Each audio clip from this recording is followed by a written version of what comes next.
Hello and welcome to Dell's Gaming.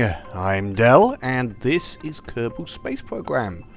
And since the last time we were in here, few things have changed in the game as well as outside.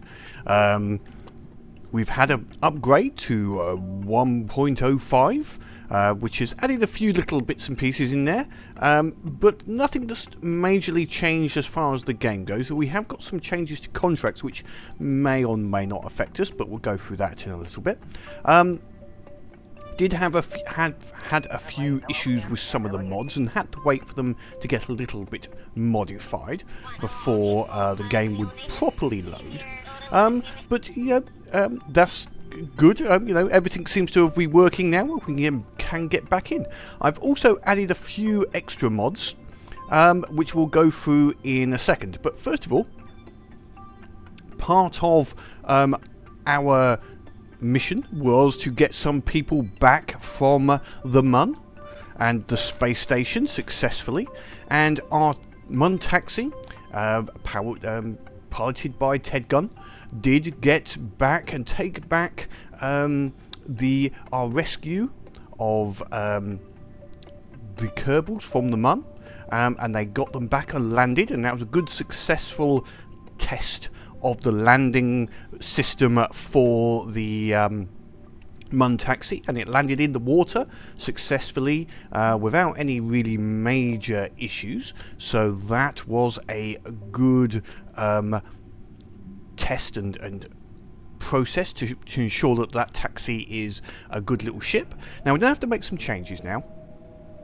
because one other item that I have added is I decided to add a little bit of life support to the station. Now there's a number of mods out there for this, but because I am adding this mid-game, and also I wanted to select something that is compatible with CKAN, so it's easy to install and easy for other people to install, and that's why I have chosen to go with USI Life Support. Now there was one other reason, although there is a couple of others, including TAC Life Support and a couple of others. One of the problems is that because I have existing Kerbals out in, say, like the space station here, because there is no resources up here at the moment, I'd have to rush something up here or all my Kerbals die. Now I had two choices. One is install one of these more draconian life support systems and possibly get all of my Kerbals off the space station first and then return them later with some relevant supplies, and that was one possibility for doing it. The way I decided to do though is go for this USI life support, because it's a little bit more of a, I call it a Kerbal-y life support rather than necessarily being realistic. In quite simple, you have this little box here which shows you your life support. Now when your supplies are in the red here, as it's showing here for the 5 crew that's here, what happens is your crew becomes effectively the same as a tourist. They will no longer be able to do any work for you. In other words, they're fairly useless. You know, they just sit there and complain. We can no longer pilot. So if I try to do something, for instance, we've got some science in the science lab ready to send back to Earth. If I now try and do a transmit science, there would be no people. We've also got a connection issue which I'll go through. There'd be no pilots etc on here to issue that command. Effectively this is like now an unmanned vehicle, because all of our pilots have said, right, we're not working, we haven't got anything until we get food, we're not doing anything useful. But also wouldn't be gaining science, because our scientists have gone, no, not doing anything useful. There is some exceptions. Our Bill, Bob here actually will work without food. They are special ones, but that is turnable off, I believe. But generally, our other people on our system have all stopped working, basically. So they're not doing anything useful. So certainly at the moment, Dorla is not actually going to be of any use. She won't do any piloting commands because she wants food. So we did all get some food up here. So we don't know what we're going to have to do is create a new unmanned tanker with some food modules, which the USI adds as a small module you can put into the system. They've got a small 1.25, 2.5, etc. module which you add to your ships and includes a supply level. So we'll be shipping some of those up with some extra fuel and etc. onto the station. But there's one other part I've added just to make unmanned flights a little bit more interesting, is I've added remote tech. Now remote tech, for those that aren't familiar with Kerbal, basically means you have to have radio communication, line of sight, between your stations and your different areas to be able to communicate. And your different antennas all have different ranges available as to where they will work within line of sight of Kerbal, or Kerbin, sorry.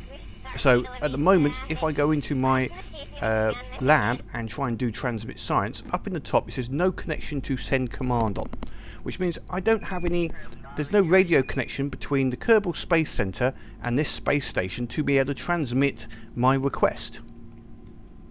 So how does that all work? If we go back to the space station, the space center quickly, and here we are in the space center. So we can see our solar system with Mun and Kerbin here, and you can see there's this red dot here which is nice and handy. That's our Kerbal Space Center, and that is where our commands are being sent from. So now there's a couple of bits. We can only communicate with vehicles which are in line of sight of our space center and have an active radio antenna within range or pointing at the space center. So what I have done is I have put out a few satellites around the around Kerbin, sorry, to be able to transmit and relay data. So what we've got is some different level satellites. We've got some what I call low orbit. They're orbiting about 1 million miles out, and they're on a two polar orbits, and a few on an equatorial orbit, and then we have some high orbit satellites, which are relay satellites, which are at about 2.4 million miles from Kerbin. Now they're not geostationary. Geostationary would mean they were just over 2.5 million. But the reason I've done them as 2.4 is the radio transmitter on them has a range of 2.4, so that it can easily still contact back to the space center if needed. Now how can we see these connections? Down in the left hand side, I'm going to start turning on all of the options, and you can see now all of the connections between the different sites. So you can see each of these lines is where there is a connection from the space center to a satellite which is in visual range. Then that satellite has a radio mast, and it's got a connection to all of the satellites which are in range of it. Now these different satellites, if we look at one of them, we'll just go here. They are a fairly simple satellite in the low orbit. There we go. So they are just a simple transmitter in the center, which must be activated, and this transmitter, basically, if I can take control of it, there we go, has a range of 2.5 million miles. And it's omnidirectional, which means it can communicate with anything in any direction. It doesn't have to be pointed at anything. It's just a big radio mask. And this is the low orbit, 1 million miles approximately, orbit around Kerbin. and they just, anything within 2.5 million, they will communicate. So they'll communicate with each other. They'll obviously communicate back to Kerbal, because that's only 1 million away, and they'll go out another 2.5 out into space. So if I go back to the, so they are communicating, these low orbit satellites at 2.5 million with each other, and as you can see, they're producing a little network around Kerbal. So just about anywhere around Kerbal, you're going to have something within 2.5 million miles. There's a few more satellites than I needed, as it took me a little while just to get the locations right, and we have got a couple of small gaps, but because these satellites move at slightly different speeds, they do even out over time, and occasionally bunch up and then spread out, so it's a little bit different. Now the other one is our high orbit satellites. Now our high orbit satellites have a different dish, which is a directional dish. Now the directional dish, if I turn on these arcs, you can see we have pointed them at the Mun at the moment. Now they have a much longer range. If I go to one of our satellites here and go and have a look at it, and did have a little crash there, which is, I've had that problem at various times when I do a change of target without first going back to the space center. It's a bit of annoying, and it does happen, and especially at the moment when I'm having to transfer between lots of different vehicles. Anyway, I was saying early on I made a mistake, and I've just been able to get back this unit in that if you don't activate your antenna before you get out of range, you basically lose connection and can no longer command your unmanned vessel. And that's what happened on this particular vessel. It had two problems. One, it's not got enough power generation, and it was having problems getting enough power to power the antenna and also be able to work all of the radios, which was a bit of a problem. So future ones had a few more radio connections on them, sorry, a few more solar panels, and I also want to look at a better solar panel system with some of our research, because it just wasn't enough. So this one was dead for a while, and I've just managed to get it back, by getting another satellite close enough and waiting until the energy just built up. But so this one's going to be left in space. Unfortunately, it's a bit of a dead duck. It's not quite got enough power.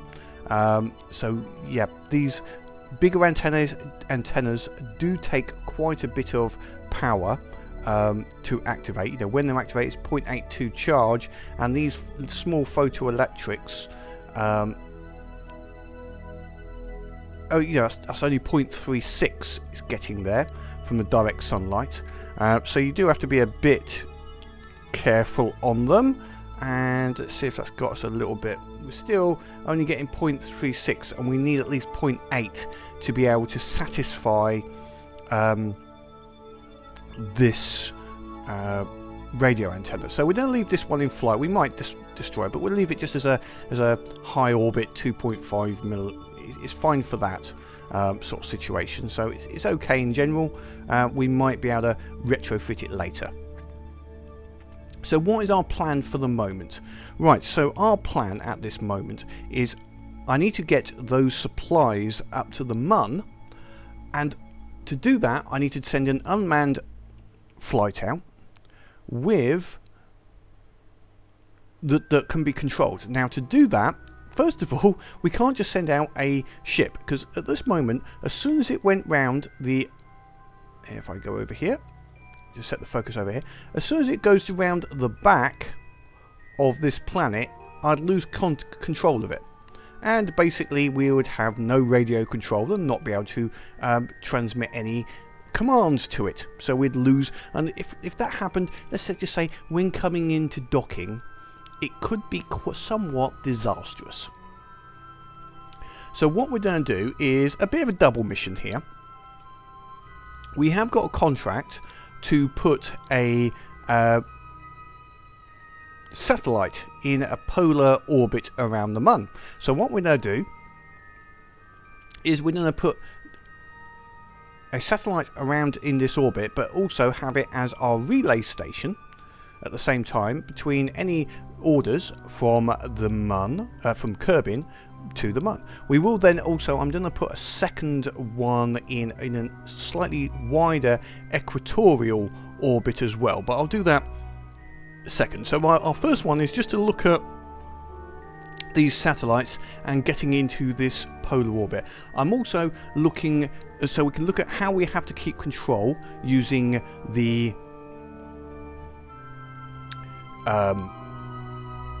remote tech, and also, you know, what we have to look at in that site. So let's go back to the Space Center first. If I come out of here and go to Space Center. Now, one other bit you'll notice before we get into building the satellite is we've got a lot of credits now. Now, one of that reasons is we had some new contracts under the new contract items we'd put in, and one of them is very interesting, but gave us quite a lot of money. Now, there's a couple of interesting ones. First is this plant growth. So for this is quite an ambitious product, and no wonder we got quite a lot of money for it. We have to put out one of those more advanced science objects around the Mun, do a plant experiment, and then retrieve the complete plant growth experiment back to Kerbin. And it's a fairly fragile unit, so getting that back to Kerbin is going to be quite difficult. The other one is a field research, which I thought was really good, in that we have to bring a particular Kerbin up to a particular zone on the Mun,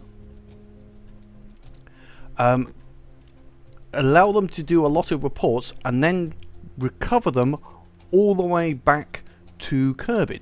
So again, that's another nice little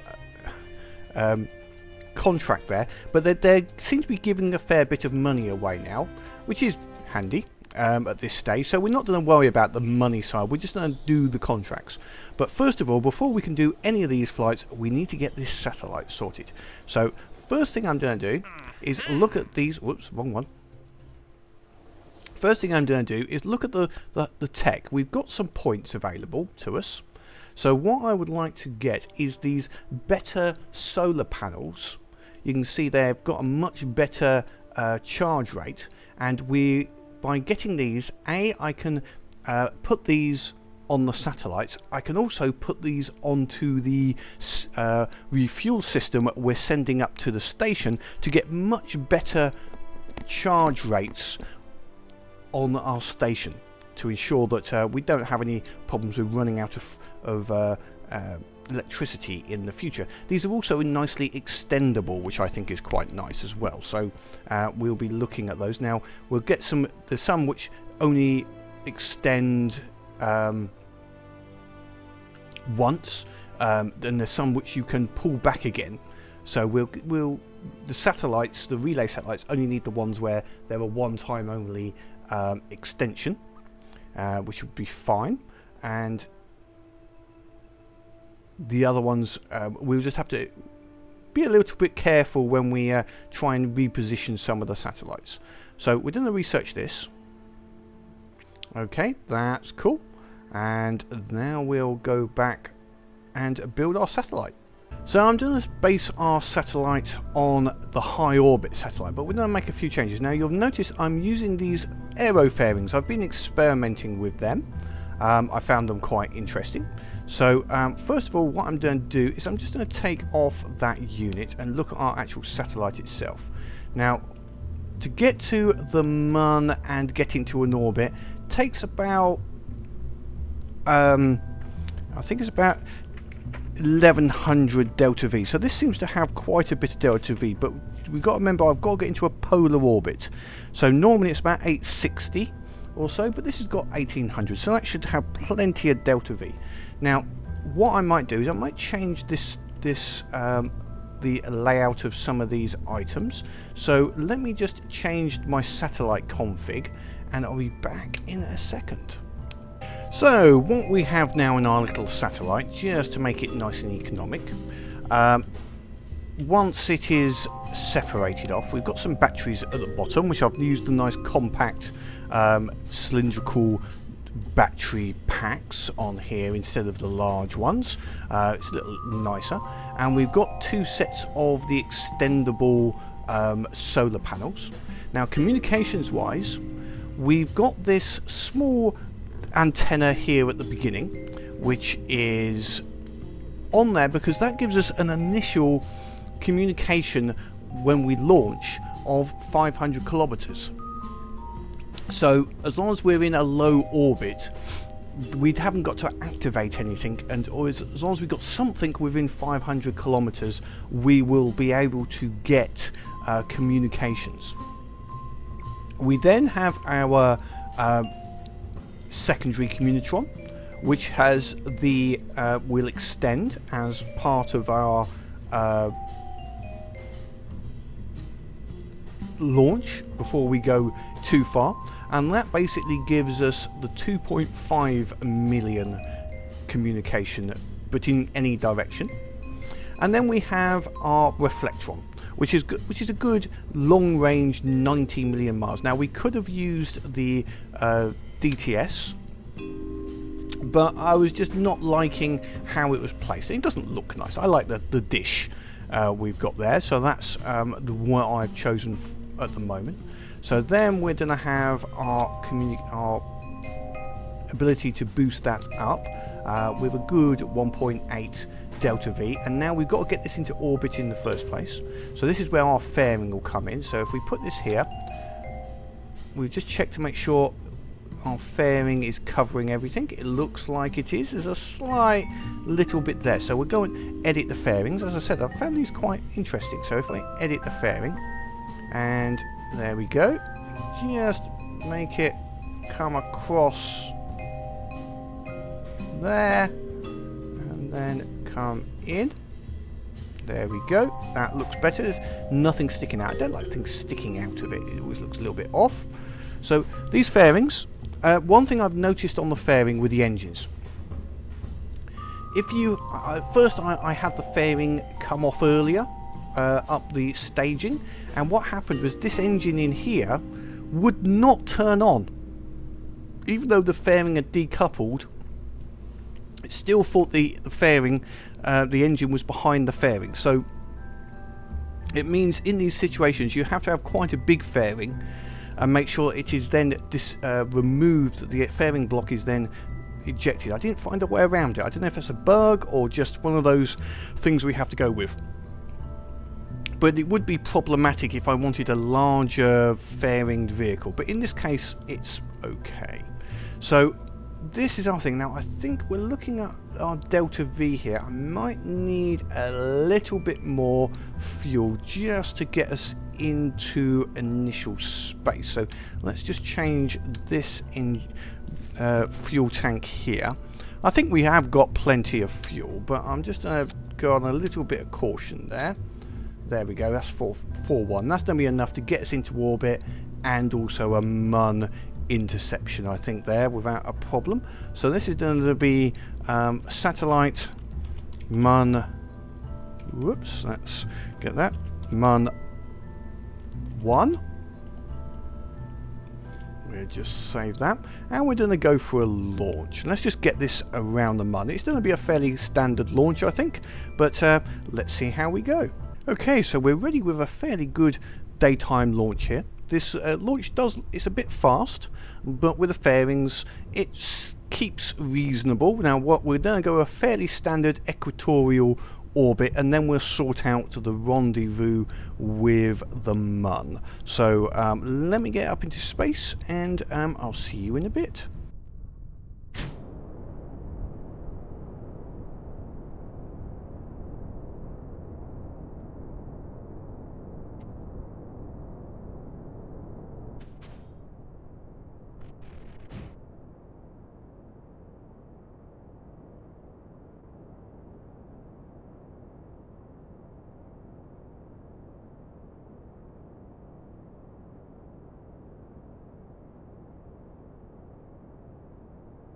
Now, one extra item for the remote tech is this flight computer.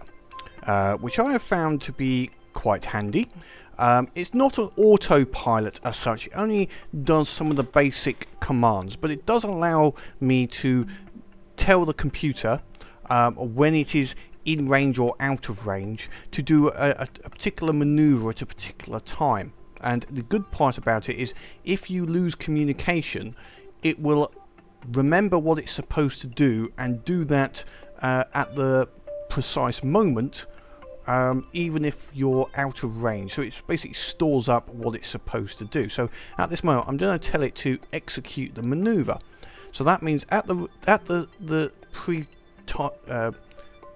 correct time, it is going to turn the engines on and burn the certain amount of fuel required for that maneuver, which is very handy. And I found this a little bit more accurate than myself doing it when I haven't got a Kerbal involved.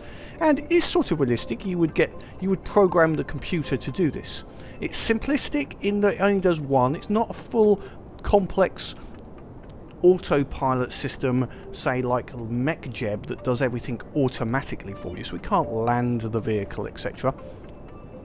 It just allows me to use the remote tech.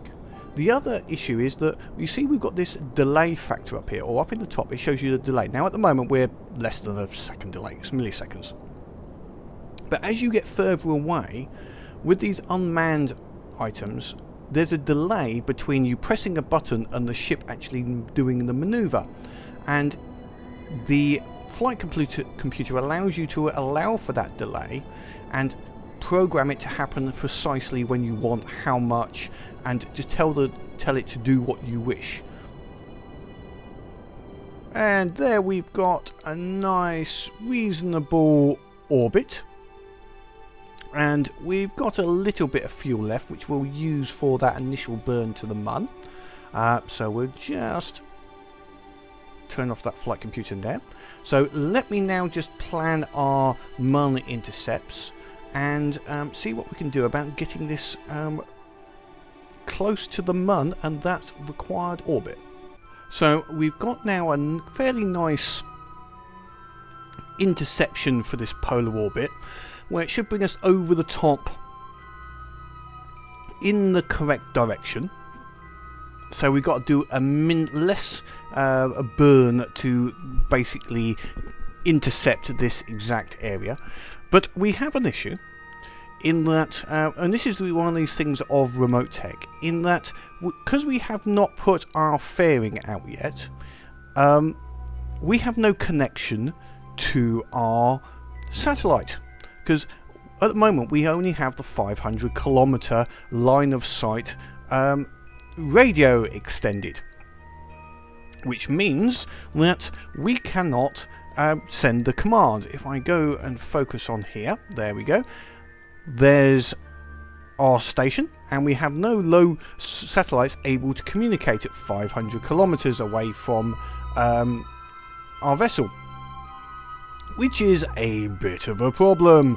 So what we've got to do, I've set this to happen on the second rotation, is we're going to get rid of the fairing and main engine on when we come over here, and we're going to have to, that we can then extend the communications to allow us to have that 2.5 million communication range. There's a couple of other options. We could put a communication on the external, on one of the lower sections. That's a reasonably obvious one. There's one area. What I could also do is have some lower orbit 500 kilometer satellites going around here, just to act as more relay stations. That's another possibility, especially when I want to do this, being able to communicate correctly. Just gives me a little bit more on my network, and I might do that as a secondary, to at least put a couple out so that we're getting a little bit more communication close in at that about 500 kilometer sort of orbit range. I might put them out at say around 350 or so. Maybe 2 or 3. They'll be going around fairly fast, just acting as an extra relay point, possibly just 2, just to catch this type of a vessel, possibly. But at the moment, what we'll do is take us around, and I'm going to use the flight computer as much as I can on here, but we're going to take us around until we have communication, which means we need to be above the space center. So there's our ship. We're coming around, and then once we're over there, we'll get rid of the fairing, and then we'll get the flight computer ready to do our transmission. So at the moment, you can see on our, if I turn on lines, we've got no communication. As we come into sight of the space station, we should, center, sorry, I should say, we should get communication. Yes, we've got communication now. If I turn on our, there we go. So we can see we have a communication point. So what we're going to do in here is we'll turn it to go onto the node, but what we're going to do is get rid of this stage. That's the fairings gone from around the satellite, and that's it separated. So we've just got the satellite system now, and what we'll do is we will activate the Communitron. So activate, that gives us a good 2.5 now, and we better also activate these panels, I think, because battery power would be our next issue. So we'll activate both of these.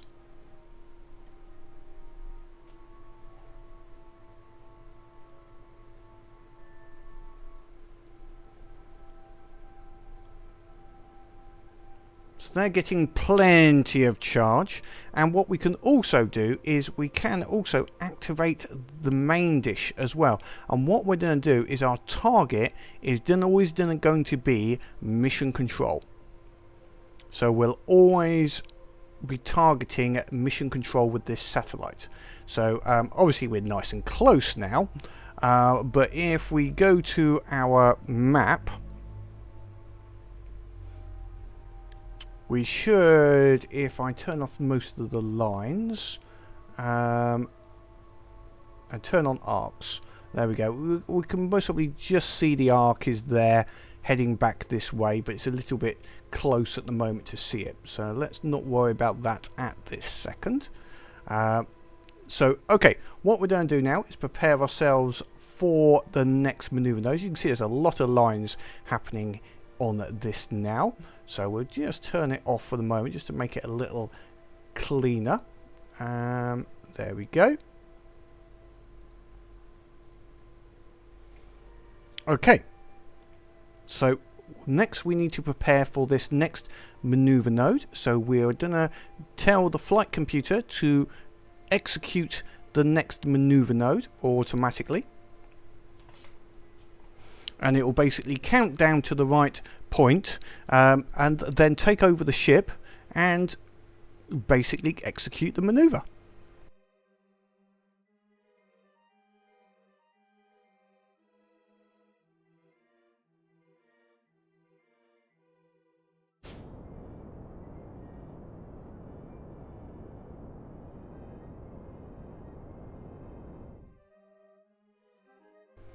Now, I made a little mistake there. I hadn't activated the engines properly, but hopefully we should still be on an encounter, hopefully. Although, looking at it, we might have just mucked up, and I'm going to have to do a little burn just to bring us back in. I was a little late with our burn there. And that was a slightly tense moment in that we suddenly went dark, had no power to be able to execute the node. So just came into sunlight a minute before the correction node, which should bring us nicely back online. Just a small little extra burn, unfortunately, to bring us back.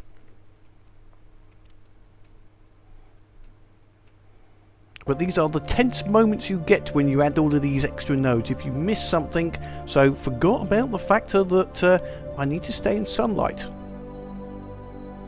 You know, it's little things like that which will cause great problems.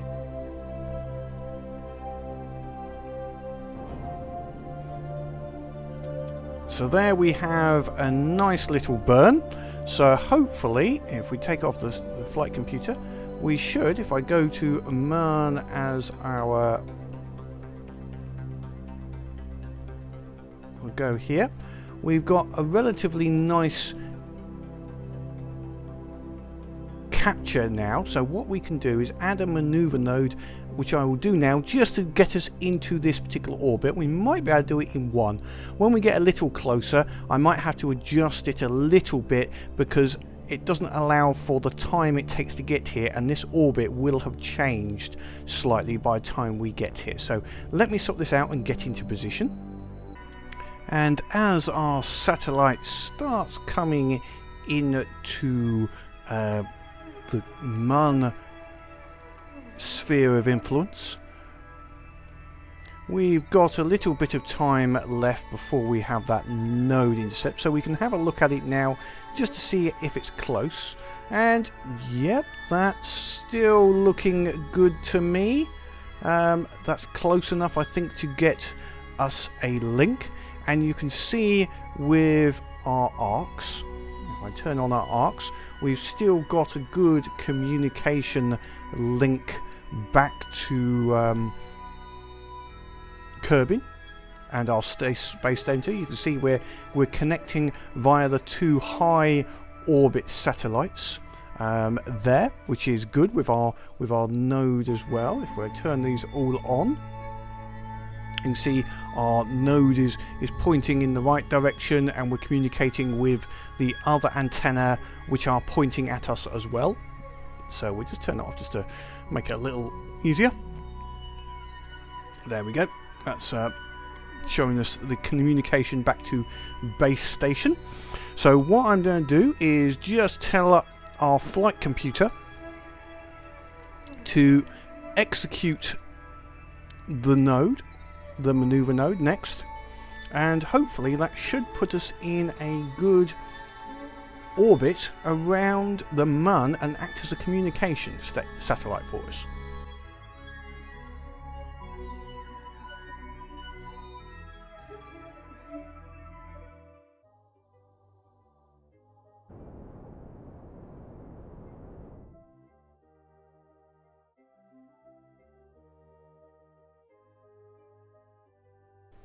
So we have captured that polar orbit and got our contract, which is another little contract supplied, and we also now have a good communication satellite which will cover anything within about 2.5 million miles.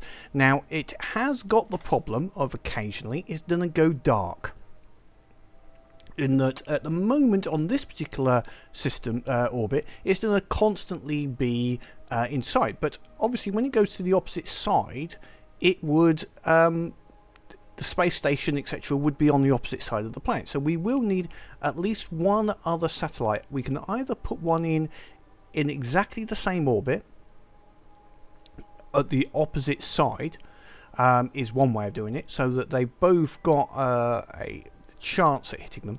But what I might put in instead is a wide equatorial orbit satellite out a bit further out than this at 180. Maybe put it out at around the 300 kilometer mark. That way it covers this omnidirectional, and have it as an equatorial. Now again, it will go dark on occasion, but the chance of both of them being dark at exactly the same time is unlikely. So but that's our communications now. We now have our first communication satellite around the Mun for our remote tech, which is excellent. And what I can now look at doing is, apart from this other satellite, is creating our tanker with our supplies, and that will be our next little escapade to get some supplies to our Kerbals in the space station, so that it can actually start working again on the science, because we've got a lot of science there and it's not being worked on and can't be transmitted because there's no communications and no one's working. So until next time, as always, comments down below, click that like button so that I know people are watching, because I enjoy Kerbal. I know it's and there's some great changes coming out there, and hopefully it's interesting for some people who are still buying the game and finding it new. And I'm enjoying all of these modules, especially slightly adding a little bit of realism without going too real. There is some realism levels which are great fun, but a little too much, shall we say. So this level of realism at the moment I'm finding quite interesting and good fun. But any comments about that, always appreciated. But until next time, have fun.